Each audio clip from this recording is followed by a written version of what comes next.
Nigel Cecil, calling things out as you like it, especially for his fair-minded friends. Greetings, Chakabutties! Hello to all my fair-minded friends! Cobblers to your fair-minded friends. And cobblers to you too! Hello, Chakabutties. Thank you for joining me, moi, Nigel Cecil, entertainment entrepreneur, as my regular fair-minded friends will know, a legend in my own lunchtime, Hilary. Yes, you've said that, but of course, it was a very good lunch. But here we go, a little bit more info entertainment related to show business matters, both within the United Kingdom and globally. And that's why I'm wearing this t-shirt. Hilary, I've just realised, why have you got this on? No, we don't need a trigger content warning for this particular video. That was the last video we did, because this is part 2 of a video about artificial intelligence. And you're telling me there's going to be a part 3 as well, are you, Hilary? Yes, well, as it's a global issue, that's why we've got this t-shirt on from the other side of the big pond. Artificial intelligence, right before your very eyes. Let's have a freebie artificial intelligence introduction to moi, should we, Hilary? Here we go. Welcome to Nigel Cecil's Fair-Minded Friends. Let's get the show on the road, just for you. Here's your entertainment entrepreneur. It's Nigel Cecil. Okay, I can hear some of you saying, Nigel, that wasn't really all that good, was it? But really the purpose of these videos about artificial intelligence is to demonstrate the way things have evolved so quickly. Really, the horse has bolted the stable in many ways, and that was a free trial version of the programme, just saying, well, give me an introduction. It begs the question, how much did the creatives who evolved that particular introduction, especially with the script writing, how did they get their remuneration? How were they paid? Was it fair? But of course, as I've mentioned, it's a global issue. And indeed, in video 130, we had a longer comment about moi, and we only typed in the words Nigel Cecil fair-minded friends, and it came back with a 2-minute splurge. A 2-minute splurge. Here's an extract from it. Whether it's volunteering, donating to worthy causes, or simply spreading awareness, everyone can make a difference. Nigel and his friends are committed to taking action and making a positive impact on society, and they invite you to join them. The only words that were entered into that free trial version were Nigel Cecil fair-minded friends. How do you protect performers' performances globally in something like this? Now, recently, the Equity General Secretary, Paul Fleming, made a presentation at the House of Commons Select Committee in Parliament, Westminster. And I had a look at it, and I have to say, Hilary, it was very good.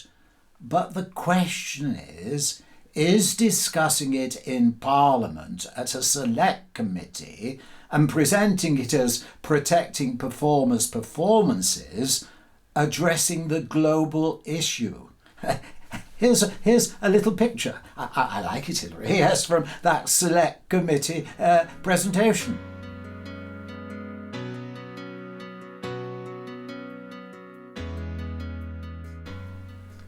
The Equity team there making a very credible presentation, an informative presentation as well, to the House of Commons Select Committee hearing into artificial intelligence.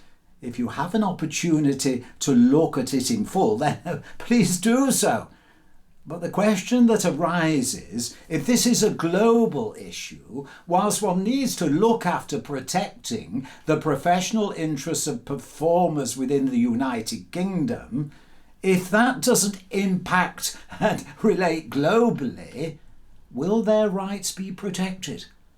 And I have to conclude at the moment on behalf of my fair-minded friends that the issue of artificial intelligence is global. and it has to be treated as a global matter in order to get a credible and viable solution to protect performers' rights. Now, indeed, I actually looked, and Hillary, if you get a chance to look, 366,000 views. Bloomberg Live on YouTube broadcast a chat between Emily Chang, their executive producer, with Sam Altman from Openai. And it was so informative that if you're involved in any negotiations or what you think should happen with artificial intelligence, then have a look at this video. Here's some little caption clips. Gives you an idea.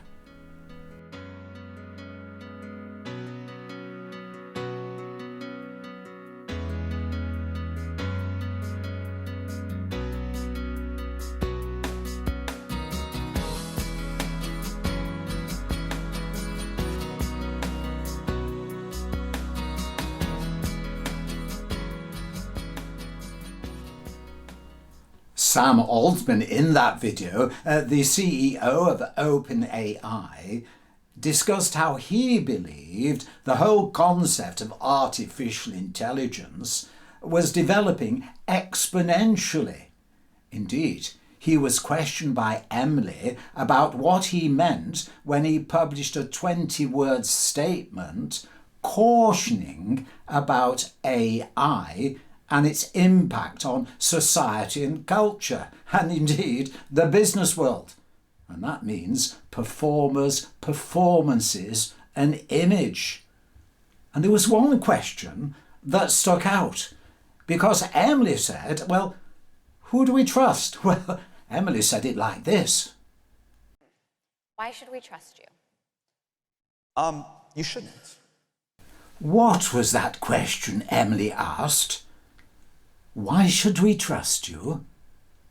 And what was the answer? Why should we trust you? You shouldn't. No, you shouldn't, said Sam. But of course, that was the first part of his answer. And if we play you the last part, or a little bit more further down the line of his answer, it clarifies the whole issue. And we'll be doing that shortly, because what the whole video discussion with Sam and Emily showed, that the problem of artificial intelligence is exponential development, and how you protect performers' rights is global. So it begs the question, if Equity is making presentations to the UK Parliament, is that focused on making sure that any of those protections have a global influence and are able to be enforced? Because if they are not, the whole matter becomes somewhat irrelevant. And indeed, when we have the answer to Emily's question, and Sam says, no, you shouldn't, this is what Sam went on to say. Like, no one person should be trusted here. Like no one person should be trusted here. So if you look at Equity's website, you'll see their toolkits are available to consider how artificial intelligence affects a performer and what you may be able to do about it. But if no one person can be trusted, what happens if a company you are dealing with who can be trusted get conned and scammed by somebody the other side of the world without them actually knowing? Because it's so easy now to just data scrape things off from somebody. So it really is a global problem. Can we trust anybody? Can we trust everybody? No, we can't. No one person should be trusted. Does that make sense, Hillary? Join us for part 3, when we'll be looking at how our research with our fair-minded friends have come up with some suggestions for a global solution. Yes, Joe Carooney. Joe Carooney, yes. Always finish with our Joe Carooney, don't we, Hillary? Regular viewers will know that Hillary invariably tries to incorporate the same topic in the Joker-Rooney as we're discussing in the video. So presumably this time, Hillary, it's going to be once again about artificial intelligence. Have I got it right? Easy. Now, what have we got then, Hillary? Why can't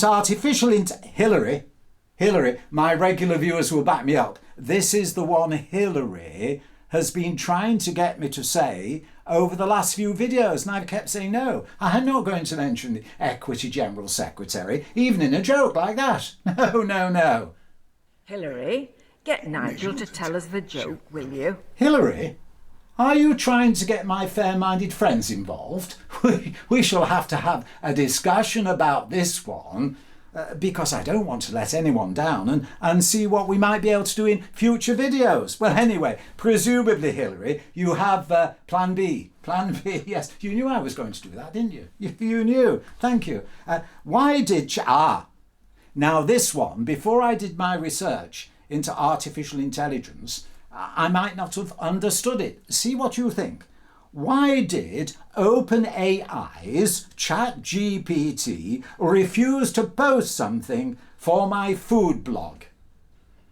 Yes, got it? Why did OpenAI's ChatGPT refuse to post something for my food blog?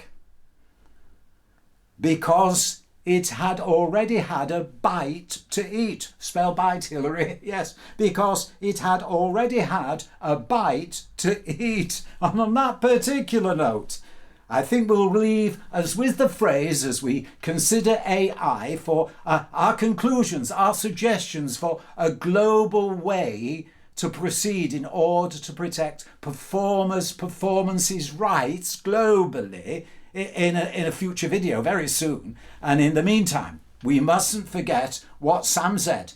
Like no one person should be trusted in this matter. Like no one person should be trusted. But we can trust the love of our Shakespearean strawberries. So please, join Nigel again, will you? Thank you.